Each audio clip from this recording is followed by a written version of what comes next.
여러분 진심으로 환영하고 축복합니다. 저는 매년 교회 5가지 본질적인 기능 가운데 한 가지를 그의 중점 사역으로 정합니다. 제가 자주 말씀드리지만 교회 5가지 본질적인 기능은 예배, 교육, 교제, 봉사, 선교입니다. 논리적으로 잘 생각하시면 하나님과의 관계부터 세상과의 관계까지 쭉 나아가는 것입니다. 하나님께 예배하고 하나님의 말씀을 배우는 교육, 그리고 성도 간의 교제, 봉사하고 선교하는 것까지 5가지가 교회의 본질적인 5가지 사역입니다. 올해 중점 사역은 순서에 따라 교제입니다. 새해를 여는 송구영신 예배 때 항상 그의 중점 사역과 관련된 성구를 정하여 표어로 삼고 말씀을 선포합니다.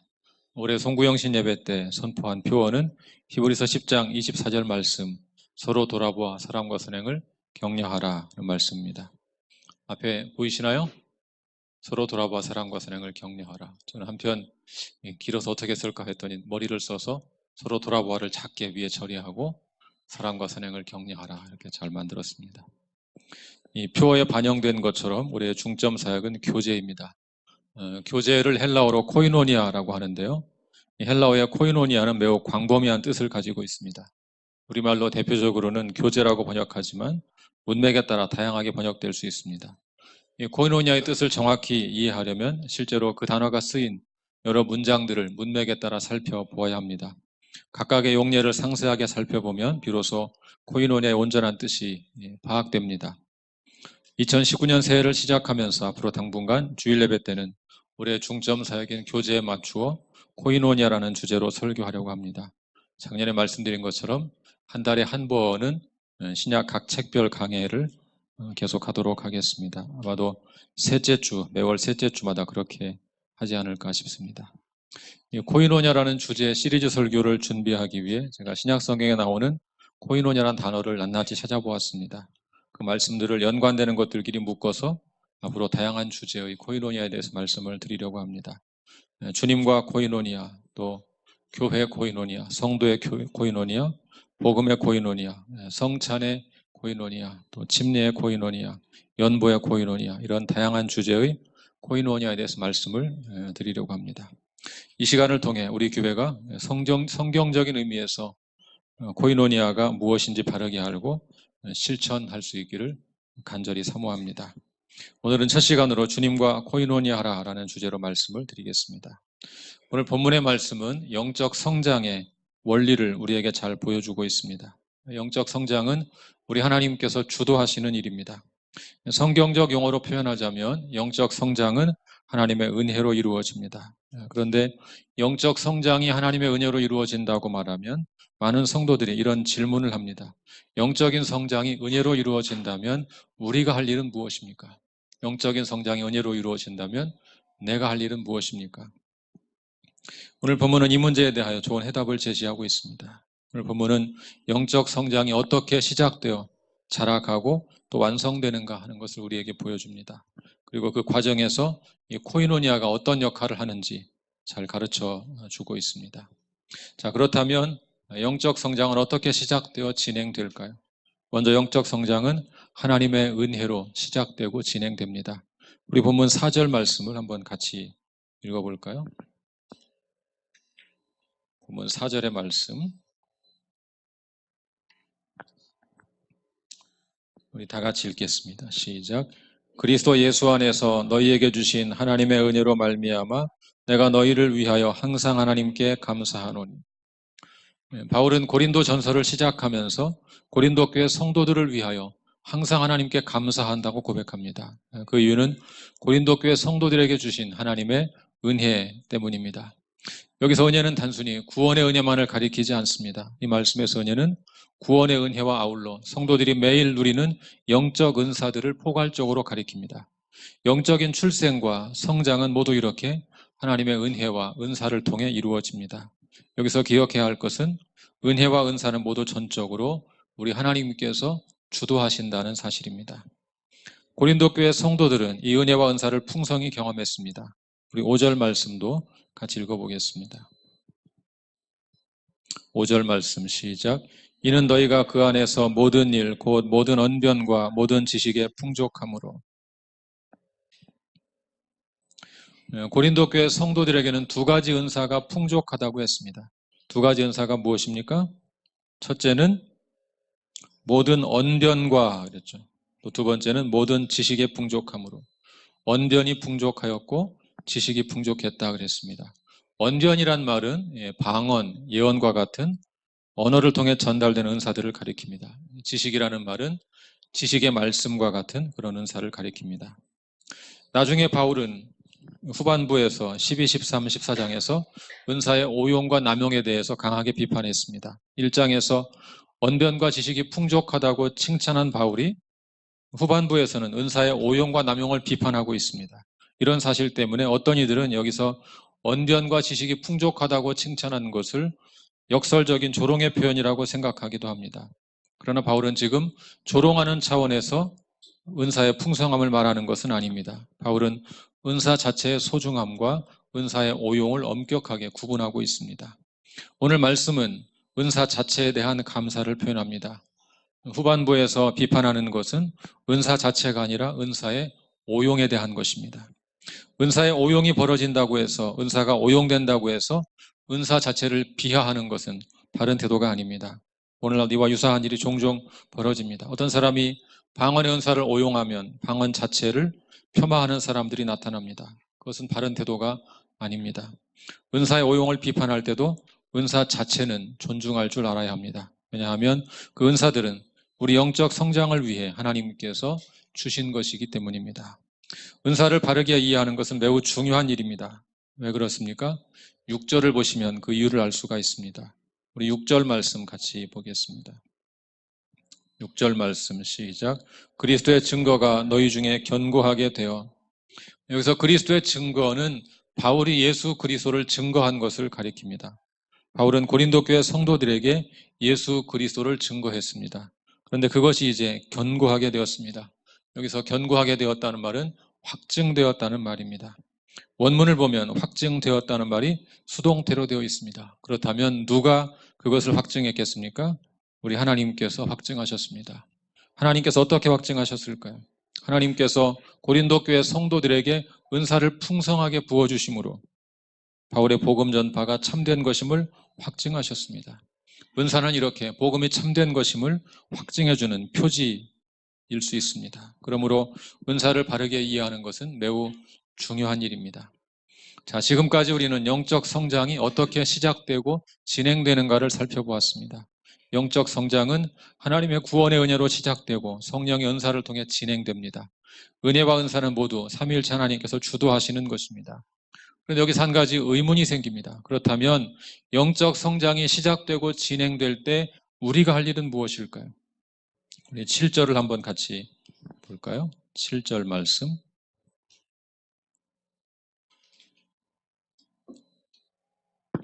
예, 7절이요. 시작.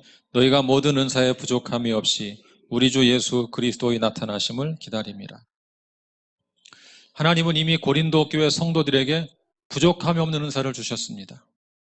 그럼에도 불구하고 그들은 우리 주 예수 그리스도의 나타나심을 기다려야 합니다.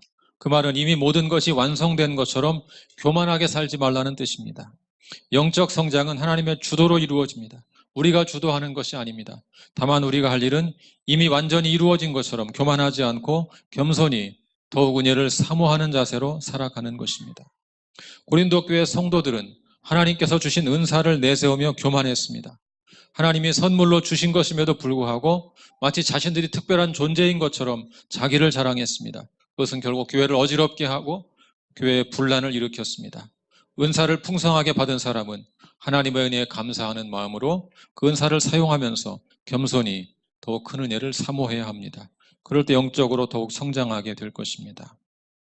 이제 영적 성장의 완성에 대해 생각해 보겠습니다. 영적 성장이 하나님의 은혜로 시작되고 진행된다면 영적 성장의 완성은 어떻게 이루어질까요? 우리 8절을 볼까요?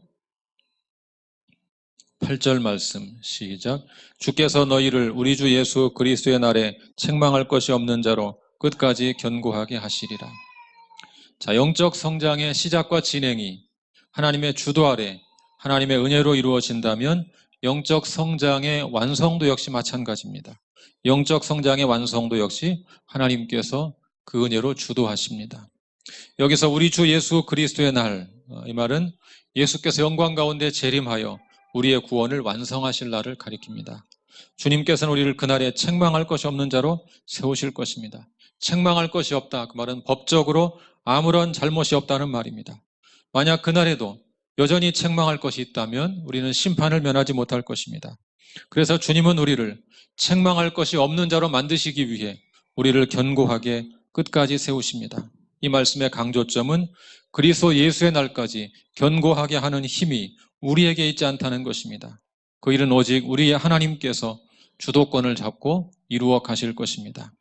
우리가 흔히 구원의 확신이 있다 이런 말을 하죠. 구원의 확신이 있다고 말할 때 그 확신의 근거를 우리에게 두어서는 안 됩니다. 오직 우리를 끝까지 견고하게 하실 우리 하나님께만 확신의 근거를 두어야 하는 것입니다.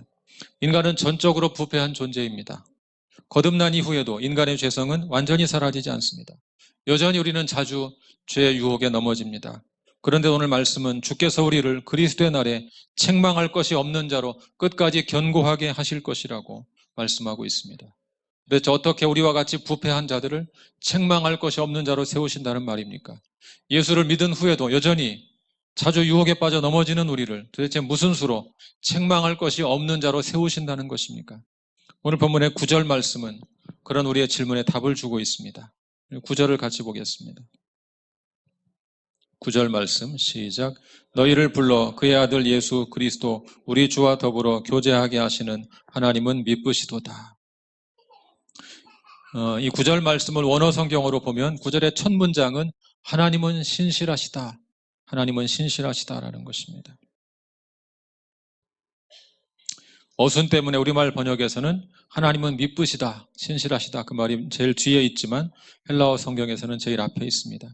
오늘 본문에 설명한 모든 내용이 사실은 이 한 문장 속에 다 들어있습니다. 하나님은 신실하시다. 앞에서 바울이 고린도 교회 성도들의 구원에 대해 온전히 확신하고 있는 이유는 바로 이 사실 때문입니다. 우리 하나님은 신실하신 분입니다. 구약 성경은 자주 하나님의 신실하심을 강조합니다. 시편을 보면 이스라엘 백성들은 자주 하나님의 신실하심을 찬양했습니다. 여러분, 우리 하나님은 신실하신 분입니다. 그분은 신실하신 분이라서 우리를 구원하겠다는 약속을 끝까지 지키십니다. 어떻게 지키십니까? 그분은 우리를 예수 그리스도 우리 주와 더불어 교제하도록 부르셨습니다. 이제 거듭난 하나님의 자녀들은 우리 주 예수 그리스도와 교제하며 살아갑니다. 우리가 책망할 것이 없는 자로 세워지는 비결은 바로 우리 주 예수 그리스도와 교제하는 것입니다. 죽음을 이기고 부활하신 주님과의 교제는 우리에게 참되고 영원한 생명의 능력을 제공합니다. 그래서 하나님은 우리를 주님과 교제하도록 부르신 것입니다. 오직 주 예수 그리스도와 교제할 때만 영원한 생명 가운데 지속적으로 거할 수 있기 때문입니다. 물론 이 교제도 역시 하나님께서 주도하십니다. 바울은 지금 우리를 불러 그의 아들 예수 그리스도 우리 주와 더불어 교제하게 하시는 하나님의 신실하심을 찬양합니다. 문장을 잘 보시면 분명히 이 교제도 하나님께서 주도하신다는 뉘앙스를 담고 있습니다. 그렇다면 영적 성장의 완성을 이루어가는 과정에서 우리가 할 일은 아무것도 없을까요? 영적 성장의 완성을 이루어가는 과정에서 내가 할 일은 아무것도 없을까요? 그렇지 않습니다. 우리 9절을 다시 한번 읽어볼까요? 9절 말씀 시작. 너희를 불러 그의 아들 예수 그리스도 우리 주와 더불어 교제하게 하시는 하나님은 미쁘시도다. 여기서 교제가 헬라어로 코이노니아입니다. 코이노니아는 기본적으로 쌍방이 함께하는 거죠. 이 코이노니아는 하나님의 주도 아래 하나님의 아들 예수 그리스도와 우리가 함께하는 것입니다. 그러므로 예수님과 교제하려면 분명히 우리도 할 일이 있습니다. 그 할 일이 무엇일까요? 예수님과 우리의 교제는 어떤 방식으로 이루어질까요? 요한복음 15장에 보시면 포도나무와 가지의 비유가 나옵니다. 그 비유는 예수님과 우리의 교제가 어떤 식으로 이루어지는지 분명하게 보여줍니다. 우리 요한복음 15장 4절을 함께 읽어보겠습니다. 주보의 말씀 개요란을 보시면서 요한복음 15장 4절을 같이 읽어보겠습니다. 시작. 내 안에 거하라 나도 너희 안에 거하리라. 가지가 포도나무에 붙어있지 아니하면 스스로 열매를 맺을 수 없음같이 너희도 내 안에 있지 아니하면 그러하리라. 이 비유에서 예수님은 우리가 열매 맺는 삶을 사는 비결은 포도나무이신 예수님께 붙어있는 것이라고 말씀하고 있습니다. 또 15장 5절도 계속 보겠습니다. 15장 5절 시작. 나는 포도나무요 너희는 가지라. 그가 내 안에 내가 그 안에 거하면 사람이 열매를 많이 맺나니 나를 떠나서는 너희가 아무것도 할 수 없습니다. 자, 우리가 주님 안에 거하고 주님이 우리 안에 거하면 많은 열매를 맺는다고 했습니다. 이것이 바로 주님과 함께하는 영적인 교제, 곧 코이노니아입니다. 요한복음 15장 7절은 이 코이노니아를 좀 더 구체적으로 보여줍니다. 우리 15장 7절을 보겠습니다. 시작. 너희가 내 안에 거하고 내 말이 너희 안에 거하면 무엇이든지 원하는 대로 구하라. 그리하면 이루리라. 여기서 우리가 주님 안에 거하는 것과 주님의 말씀이 우리 안에 거하는 것은 같은 것을 반복해서 설명하고 있는 것입니다.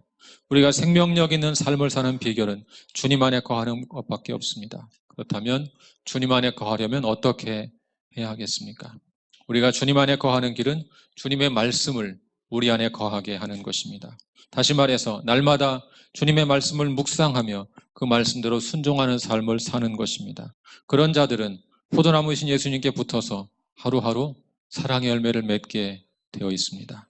그것이 바로 주님과 더불어 교제하는 것입니다. 그런 자는 영적인 성장을 경험하게 되는 것입니다.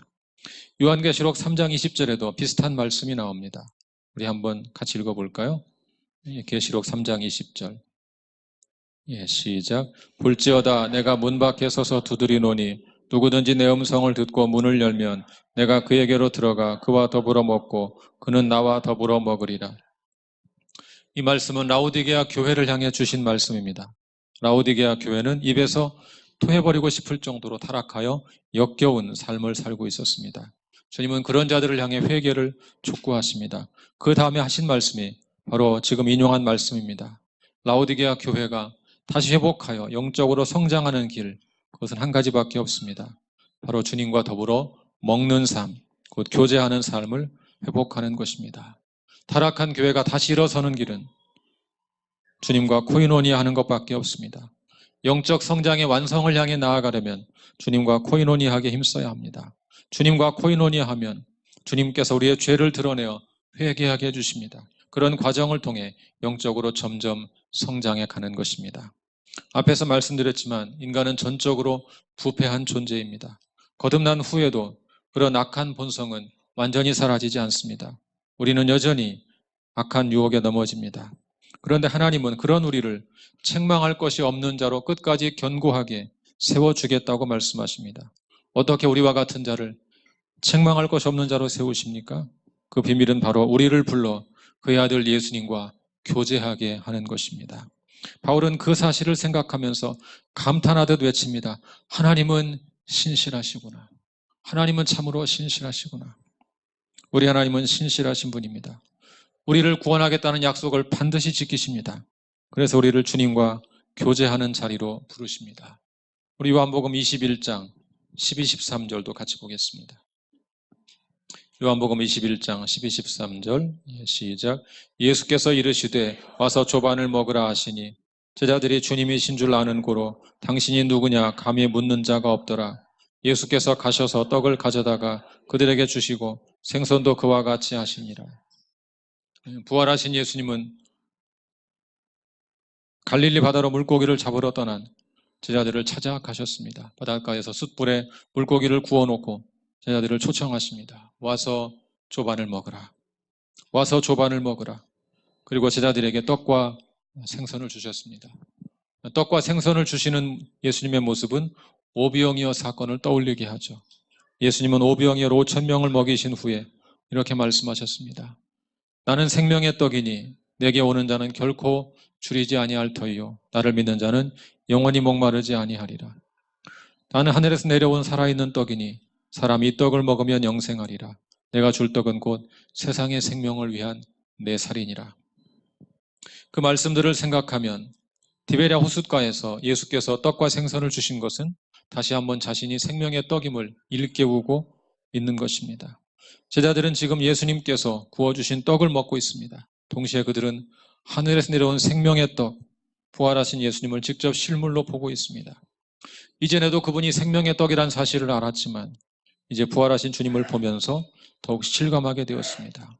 이제 제자들은 당신이 부활하신 주님이냐 물을 필요가 없었습니다. 왜냐하면 그 생명의 조반을 통해 다시 한번 부활하신 주님을 생생하게 경험했기 때문입니다. 주님이 주시는 생명의 밥을 먹었기 때문입니다. 사랑하는 성도 여러분, 우리 주님은 생명의 밥으로 이 땅에 오셨습니다. 그러므로 그를 먹어야 삽니다. 그 주님께서 우리에게도 말씀하셨습니다. 와서 조반을 먹으라. 그 말씀은 곧 예수님 자신을 먹으라는 초청입니다. 예수님을 먹는다는 것은 결국 예수님과 생명의 교제를 나누는 것을 가리킵니다. 왜냐하면 예수님은 친히 자신의 생명을 우리에게 생명의 양식으로 주신 분이기 때문입니다. 그러므로 우리가 살려면 생명의 떡이신 예수님을 먹어야 합니다. 우리가 영원히 살려면 생명의 밥이신 예수님을 먹어야 합니다. 예수님과 날마다 교제하는 삶, 매일 코이노니하는 삶을 살아야 합니다. 요한복음 6장 53절에서 예수께서 이렇게 말씀하셨습니다. 예수께서 이르시되 내가 진실로 진실로 너희에게 이르노니 인자의 살을 먹지 아니하고 인자의 피를 마시지 아니하면 너희 속에 생명이 없느니라. 생명의 밥으로 이 땅에 오신 예수님을 먹어야 참 생명, 곧 영원한 생명을 얻을 수 있습니다. 그러므로 그를 먹어야 합니다. 그를 먹는다는 것은 곧 그를 마음에 영접하는 것을 가리킵니다. 우리 마음에 예수님을 모시고 그와 함께 사는 것입니다. 그와 더불어 교제하며 사는 것입니다. 날마다 주님의 말씀을 묵상하고 그 말씀을 가슴에 새기고 그 말씀대로 순종하며 사는 것입니다. 그것이 바로 우리 주님과 교제하는 길입니다. 이 자리에 지금 앉아 계신 분들 중에 아직 구도자의 마음으로 교회 다니는 분들도 있을 것입니다. 구도의 마음으로 우리 교회 다니기로 결정한 것을 진심으로 고맙게 생각합니다. 그런데 여러분 이 자리에 앉아 계신 것은 우연은 아닙니다. 우리 주님께서 부르신 것입니다. 오늘 우리 주님의 그 부르심에 응답할 수 있기를 바랍니다. 예수 그리스도를 주님으로 영접하시고 오늘부터 우리 주님과 이 코이노니아를 시작할 수 있기를 간절히 소원합니다. 사랑하는 성도 여러분, 영적 성장의 완성은 하나님의 아들 예수 그리스도 우리 주와 더불어 교제함으로 이루어집니다. 또한 예수님과 교제하는 자가 되려면 예수님의 말씀을 늘 마음에 새기고 그 말씀에 순종하는 삶을 살아야 합니다. 우리가 예수님과 교제하는 길은 그의 말씀을 우리 안에 두고 순종하는 것밖에 없습니다. 그러므로 날마다 말씀으로 우리 예수님과 교제하는 삶을 사시기를 바랍니다. 사람은 대체로 늘 만나서 교제하는 사람을 닮아가게 되어 있습니다. 예수님과 늘 교제하는 삶을 사는 사람은 점점 예수님의 성품을 닮아가게 될 것입니다. 신실하신 하나님께서 우리를 이끌어 주십니다. 그리스도의 날에 우리를 책망할 것이 없는 자로 세우시기 위해 우리 주 예수 그리스도와 더불어 교제하게 하십니다. 우리 하나님께서 주도하여 우리를 교제 자리로 이끌어 주십니다. 하나님의 이끄심에 순종하십시오. 주일 예배, 수요 예배를 통해 성경 공부를 통해 큐티를 통해 목장 모임과 기도 모임을 통해 날마다 말씀으로 예수님과 교제하는 삶을 살아가시기를 바랍니다.